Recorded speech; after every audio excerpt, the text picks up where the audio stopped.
was what I wrote to myself on the first day of our program back in September 2018, when Jazz asked us to write down our intention for that night and for the whole program.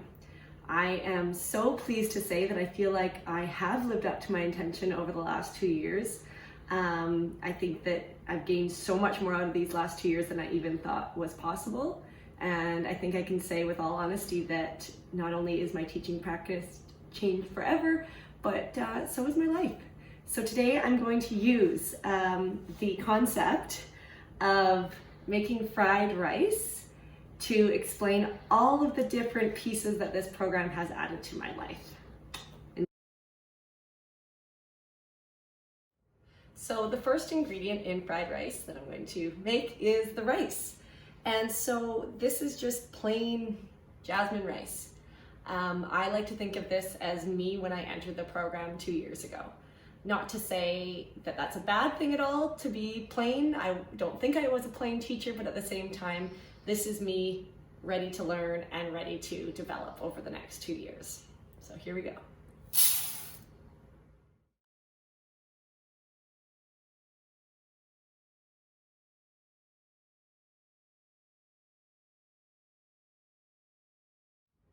As Margaret Wheatley says, without reflection, we go blindly on our way, creating more unintended consequences and failing to achieve anything useful. That to me, I tie so deeply to the journaling that we've done in this course. I used to journal when I was young and I stopped doing it. I stopped taking that time to reflect and process everything that I was learning, everything that I was doing. And so I really have appreciated that we've started that up again in this program. I loved reading back through my journal. I feel like I learned so much about my journey and about myself by doing that. And so I just want to say a big thank you to you, Jazz, for getting us back into journaling. I really appreciate that, and that is something that I'm going to continue on doing. So the garlic that I add to my fried rice represents my journaling.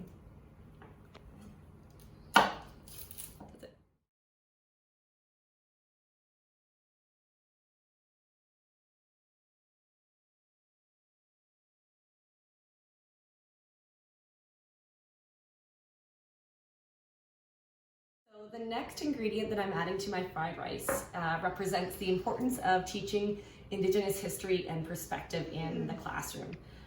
This was not something that I feel was emphasized during my university teaching degree, nor is it something that I think my school in particular was doing a very good job at, and therefore nor were I in my classroom. So I do think that this was an area that I needed a lot of growth in. It's an area I wanted to grow in really badly. I just didn't have a great confidence in teaching Indigenous perspective and history and learning. But I feel like I've come a long way with that. And so a huge part to this program.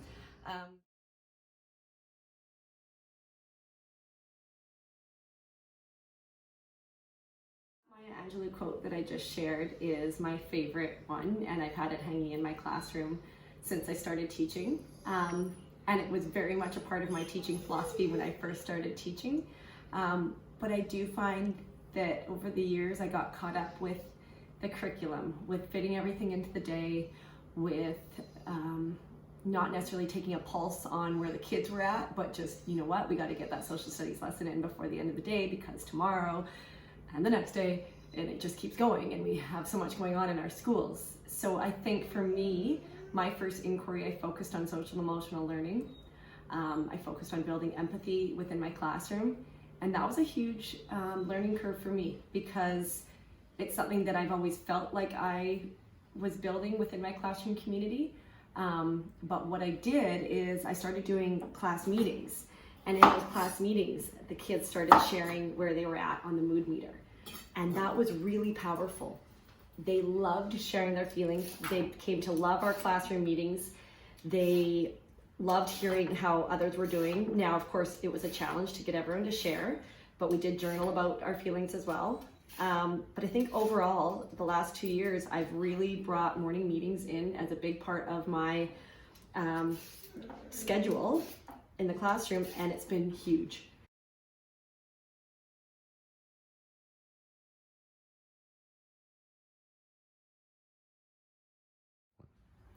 All right, the next ingredient in fried rice is red pepper. And the next lesson that I'm going to take away from this program is letting go of the need to please people. I'm definitely a people pleaser. I've talked to many of you in our program about this. And I think over the last years, I've worked really hard on setting some boundaries. Brene Brown, the quote that I just shared before, talks about how it's more courageous to draw those boundaries and to love yourself than it is to continually give until you have nothing left. And I know that I will only be a better teacher, mentor, leader, wife, family member, friend if I continue to set those boundaries and think about what my needs are, and then I can help others. So, next ingredient.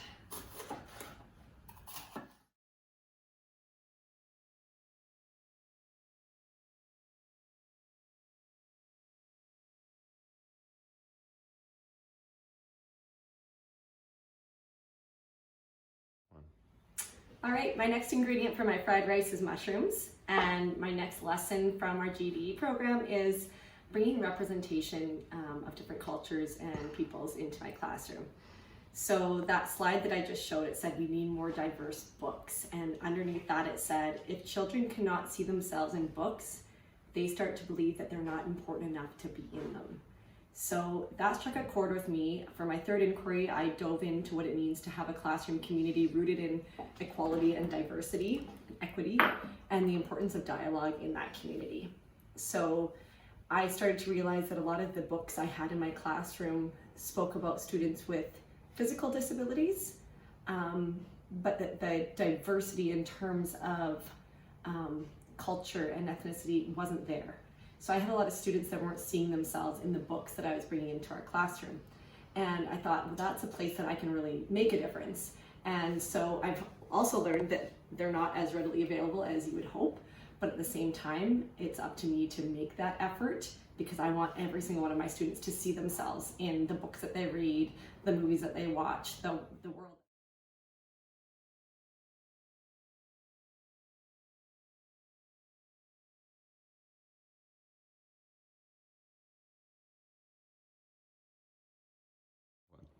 So the next ingredient is peas, and peas represent my lessons in leadership throughout this program. So I just showed Margaret Wheatley's quote there, from Hero to Host, and I want to single out another quote of hers. So hosts know that other people, no matter where they are in the organizational hierarchy, can be as motivated, diligent, and creative as the leader, given the right invitation.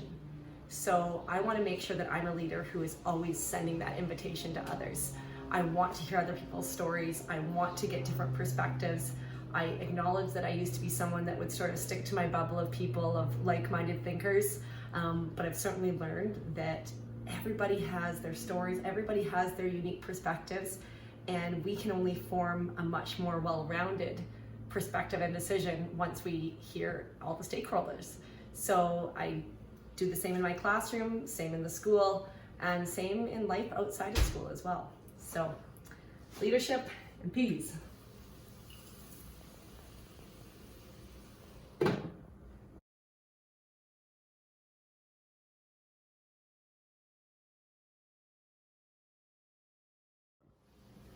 All right, so the next ingredient is going to be hoisin sauce. And hoisin in this case is going to represent the importance of inquiry.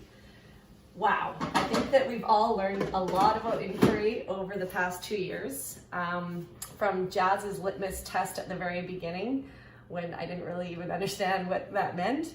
And I went back and looked at it for this, and now it makes perfect sense. So on that litmus test, it said, teacher inquiry asks us to chart into new territory, leading your learning, unfamiliar with both the terrain and your final destination. This is exciting, but also quite frightening. Less daunting if we do some initial work for it. So I can say that my first inquiry, I loved it, and it was focused on building empathy within my classroom, but it was definitely a safe inquiry. I don't feel like it challenged me to look deep into myself necessarily. It added a lot to my classroom in terms of class meetings and focusing on social emotional learning, but in terms of who I am as a teacher educator, I think I played it really safe. So for the second one, at Val's encouragement, I dove deeper. And what I can truly say from both my second and third inquiry is the deeper you go, the more you get out of it. And I now fully can appreciate the importance of teacher inquiry and the why behind it. So thank you for that, Jazz, Anu, and Val.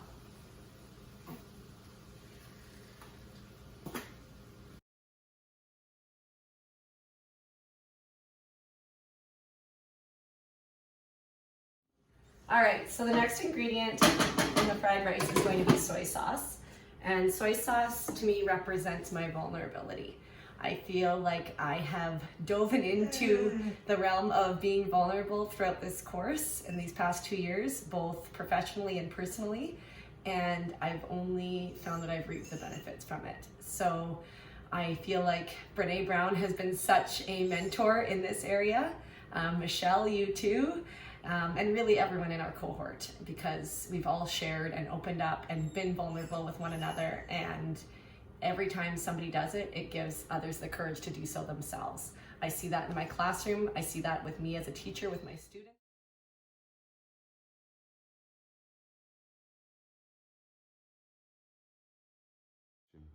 So the next ingredient I'm going to add is the eggs.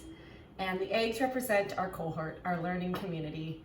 I could not have done this without you. I have learned so much from every single one of you, and the lessons will stick with me forever. So from Jazz to Val and Anu to Laura and Sue to each and every one of you, just as the egg binds all of the ingredients in the fried rice together, I've found that our conversations, our mentor groups, our partner work have helped to pull all of our ideas, wonderings, lessons together. There are so many pivotal conversations that stick out to me and will help me and inform my teaching as I move forward. Ideas, thoughts, advice, the importance of new perspectives from each and every one of you will stick with me as I move forward. So thank you all very much.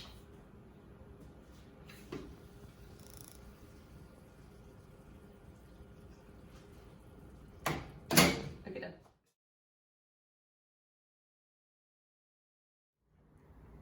So just like the fried rice is finished, so is our program. And so the only thing left to do with this is to share it with others. And the only thing left to do with our knowledge gained from the past 2 years is to also share it with others. Share it with our students, share it with our colleagues, share it with others in our learning community, our family and our friends.